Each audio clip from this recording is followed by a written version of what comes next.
Hello everyone, welcome to the Darkness, and I am DarknessStone. Now if you haven't seen my previous video on CallMeCarson, it'll be the first link in the description. And I suggest you watch that before this video. Now this whole video is not just going to be explaining the situation, I'm gonna give a quick overview, but then it'll go into more modern times since it's been about 9 months. Now it's time to call in. Hello Carson.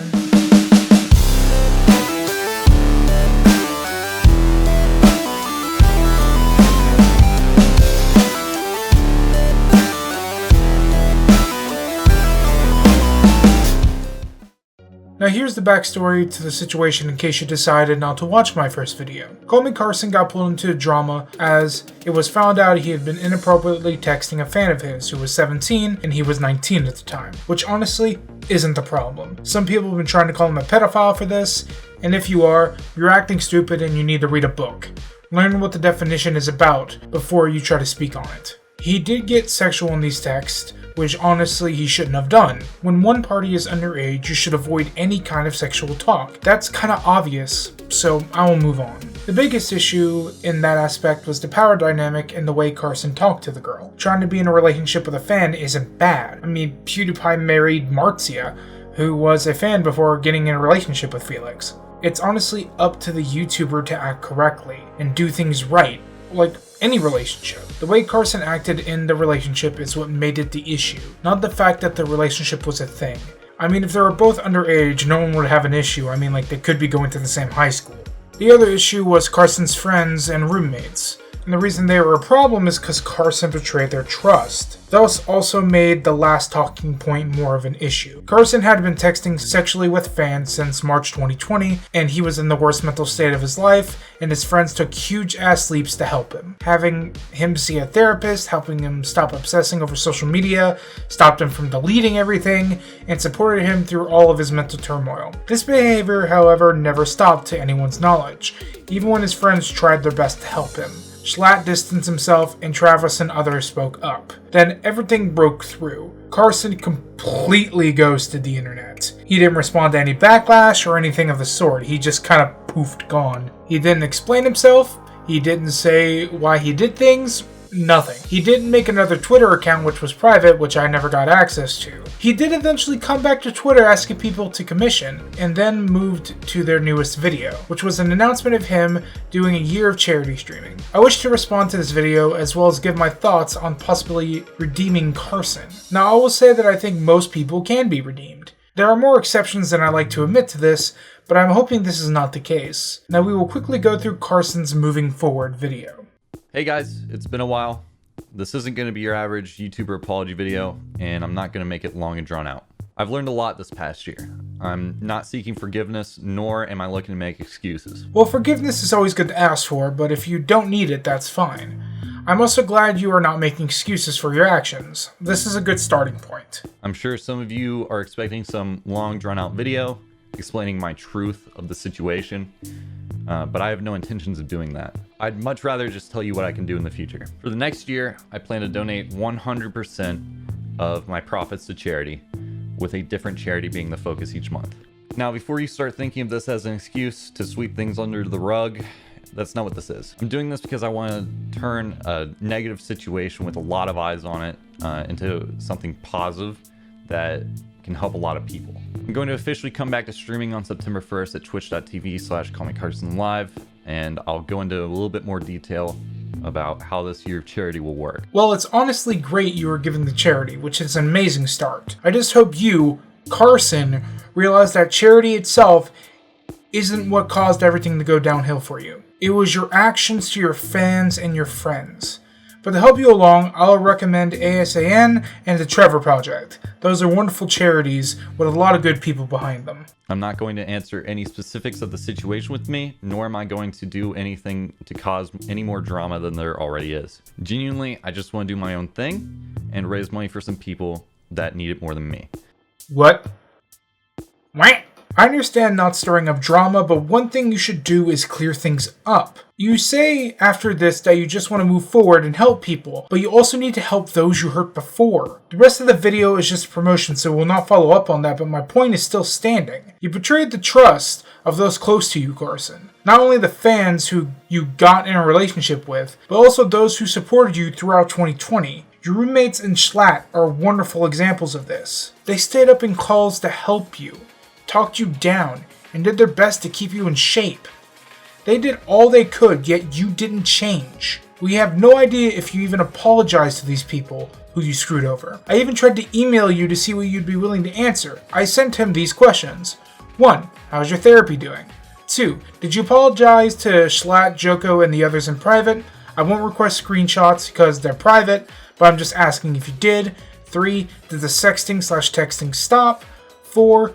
Which 12 charities do you have planned? And 5. What would you like to say to those doubting your change, if anything? We have no idea if any of this behavior has stopped, nor do we know if Carson will or did apologize. The thing we need to know is if we are going to support you is if you are actually regretful. If you did something to make up for it or even apologized, we have no way of knowing, and with the dismissive way you talked about it in this video, I personally doubt it. Now I will say for clarity, just because I don't want people saying this, my opinion does not mean attack Carson or going and asking his friends for me, nor to harass anybody. If you do, you're being a dick and I don't count you as a fan. Also, do not harass the charities that Carson is donating to. Now, if you're wanting to fact checked, it's fine. Just don't go overboard. Respect people's boundaries. The reason I wanted to make this video is to see if I can understand Carson's point of view. But I can't understand why he took such a hard stance on not talking about the drama. If you leave things open, people are going to speculate, and they're going to make assumptions. I'm not going to, because making assumptions makes me an ass, and I got a big enough one already. Carson, if you want this kind of drama to end, and for the speculation to stop, you need to come forward. You need to use your voice and speak it. Even if it's bad, it's better than nothing. Because at this point, we don't know if your relationships got better, if you stopped the texting, if you apologized to those who tried to support you. We don't know any of that. In my personal opinion, Carson, you tried, but you're still not standing. You were kneeled. You are handicapping yourself by not confronting this. Clearing the air would make things better. Again, in my opinion. Getting things in order and confronting the issues is better than running from them. It shows that you might have something to hide. It will allow people to trust you more, and they'd be more willing to donate to the charities you're trying to give to. It's what's best, in my opinion. You are uncalled for, but I'm willing to answer it if you are willing to change. Alright, now it's time for the fan art feature, but before we do that, you guys are probably curious, Stone, where have you been? Why weren't there a lot of videos? Okay, I'm just gonna make this quick.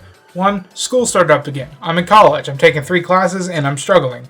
2. I had a lot of family stuff going on. And 3. I'm also working on a lot of other projects and a lot of other commentaries.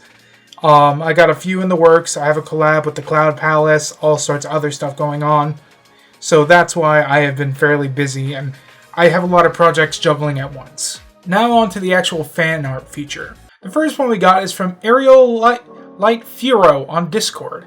And look at this cute little me. He's cute, he's squishy. Like, for some reason I get marshmallow vibes from it, and I don't know why. But it's very cute and very well done. Thank you so much for this, Hero. Up next is DarknessStone by Cappy on Discord. This was a reference to my Bugsnax stream. I think I would make a very good fluff. Well, I forget what they're called. They're creatures, I know that, little felt puppet hands. But this is me drawn as one of the Bugsnax characters. We all love our Bunger. Next is from Cyan on Discord or Orange Juice TM on Twitter. They made this really cute elf-looking version of me. Look at it. The art is so detailed and it's very pretty to look at. The angles are nice, the ears are well done, so are the glasses and the eyes. You did an amazing job, Cyan, and I hope you have an amazing day. Thank you so much for this. Up next is from Ghosty Toasty 404 on Insta.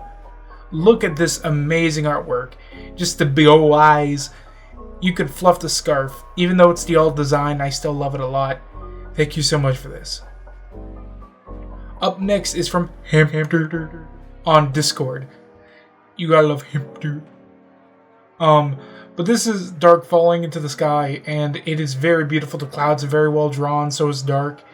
You did an amazing job with all the detail in the clouds. I just love how the clouds look, to be honest. But thank you so much for this. Up next is from Jasper May, or Angel Cat Doll, on Discord. They made this cute little stance of Darks just standing and pointing. Like, I could see you. I could see it. The art style is really pretty, and so is the coloring. Just, oh, perfect. Thank you so much. Up next is from Spooky SX Mini on Twitter. I posted a thing on Twitter called like Redesign My OC, and this is one of the ones that came back and is fucking badass looking.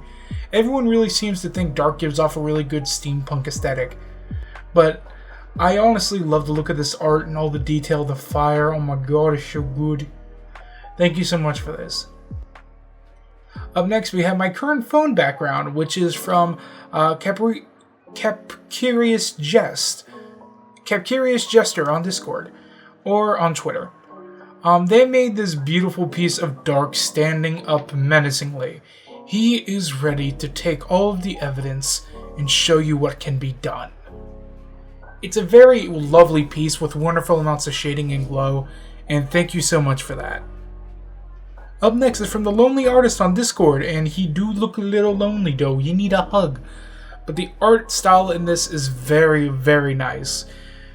I see a lot of people are giving him like purple backgrounds because that mixes well with the blue and red, because when they mix together they make purple. But I think this is very well done, thank you so much for this. Up next is the Loganator 101 on Twitter. My Loganator! Sorry, Doofenshmirtz. This is a very nice piece of art, and it's very well done. Very simple style and lightly shaded, but it's a lovely piece of fan art, and I love fan art pieces like this. I just want to support artists on their journey. Thank you so much for this. And lastly is from Tuna is Privilege on Discord. They got me with a Bunger, an Axolotl, and a Jigglypuff. The shading on this art piece is wonderful, and so is everything else about it. I'm a pastel bitch, and I do not care who knows. They got a nice thing of my beard, and it's just very, very nice. Thank you so much for this. So guys, that's the end of this video. I hope you guys enjoyed. If you did, feel free to leave a like, favorite, and subscribe, and I'll see you next time. See ya! Enjoy the dog.